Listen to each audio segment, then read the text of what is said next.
like a boss. Alright, this is Alex, Mindful Attraction 2.0. And coming to you from my place with a nice little incense. Ooh, take that in there. There you go. So, how to stop being the girl that everyone takes advantage of, okay? I want to make this video because I do notice a lot of women, especially who had bad experiences with men, feel like they've been used in their lives. They feel like they've had the bad luck and everyone else is lucky but them, right?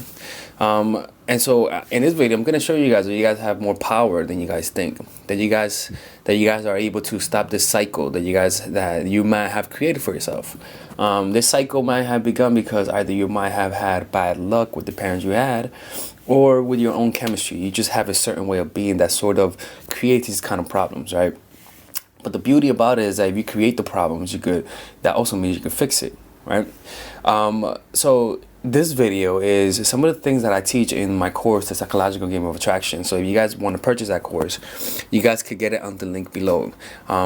Because in that course, I talk about how to get a guy attracted to you in a very systematic and linear way. It's almost like you're being coached by me. It's almost like a personal coach that you have.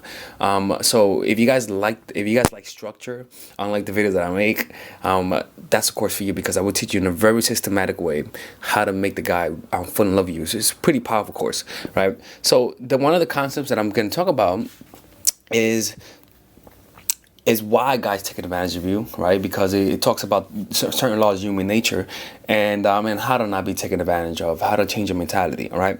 So one of the 3 laws of human nature that speaks to and explains as to why men take advantage of you is this: 1, people will attack you if they think you're weak, right? That's one of the first laws of human nature.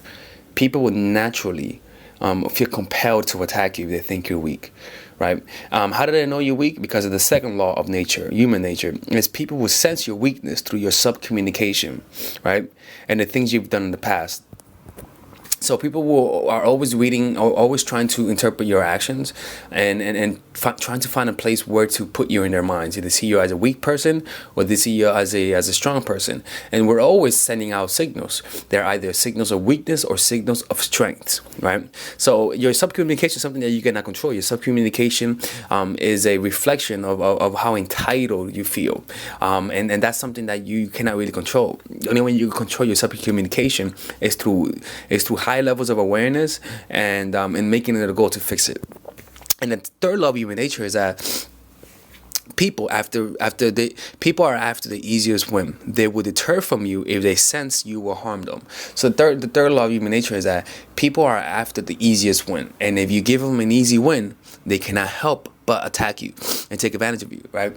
But also, in the same line, is that people, if they feel like in the attempt to take advantage of you, that you will harm them and that you will retaliate, they will back off from you. So if they feel like you are weak, but you have some fight in you, or you have something to stand for, that you're not gonna go down like a dog, they will deter from you. You know, it's kind of like an animal. I'm not scared of a chicken, right? Why? But if a chicken attacks me, I'm running away from that motherfucker. Not because I'm afraid that I'm afraid that I can't kill it, but because in the attempt to push it away, that chicken might hurt me. You know what I'm saying? I don't want that, so I'll leave that chicken alone, even though I'm stronger than the chicken, right? So now we understand that people will attack you if they think you're weak. But then people will sense if you're weak through your subcommunication, and people are after the easy victories.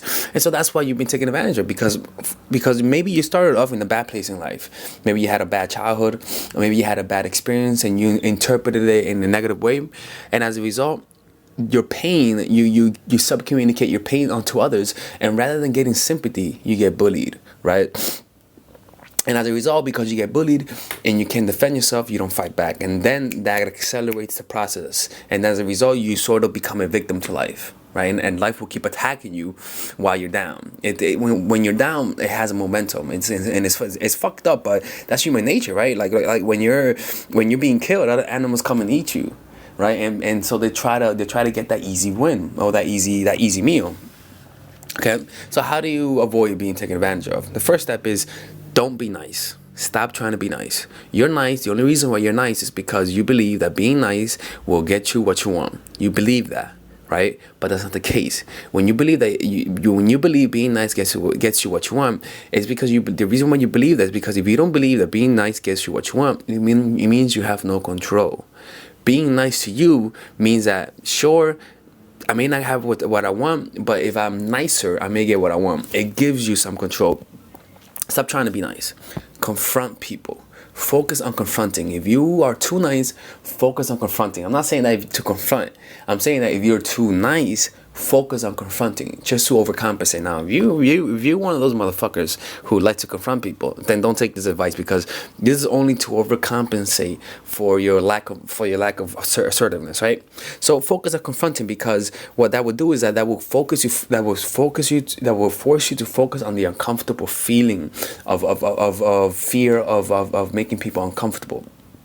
Right, and when you feel like not confronting, because this is the thing, is that when you feel like confronting someone, that's when you should, especially if you've always been taken advantage of. If you feel like confronting, that should be your signal to do it. Right, when you feel like not confronting, your instincts are jaded, so you should do the opposite and confront. When you feel like, fuck man, this guy is being an asshole, do it. Not because you want to get a result, but because you want to get that habit. You have developed a web of habit of shutting down, of conforming, of being quiet, so that you don't create a scene. I want you to do the opposite, so that you can overcompensate for that weakness. And the third thing, make your goal. So don't be nice, focus on confronting. Right? Make that your goal, confronting.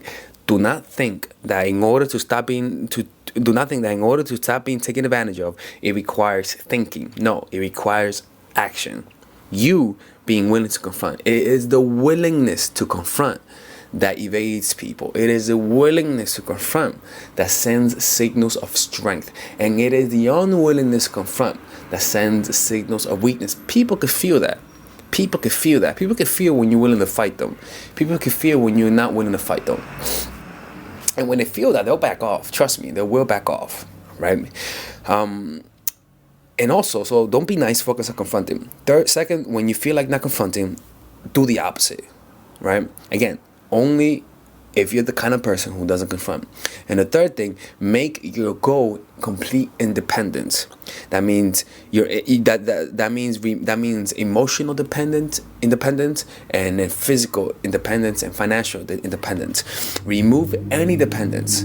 Why? Because when you become dependent on someone, it exposes you to emotions, to strong negative emotions. It makes you emotional, right? And it also limits your options, because you depend on somebody. So you have to wait on them, and you don't have any freedom, because you depend on them to complete whatever the hell you need to complete, right? So what you have to focus on is being self-sustaining, and not needing the guy or not needing anyone to feel good about yourself. Because when you focus on self-sustaining, you remove the responsibility of somebody else making you feel better. Because when you desire happiness, and when you want happiness through a relationship, you are essentially saying, I'm putting my emotions in your hands.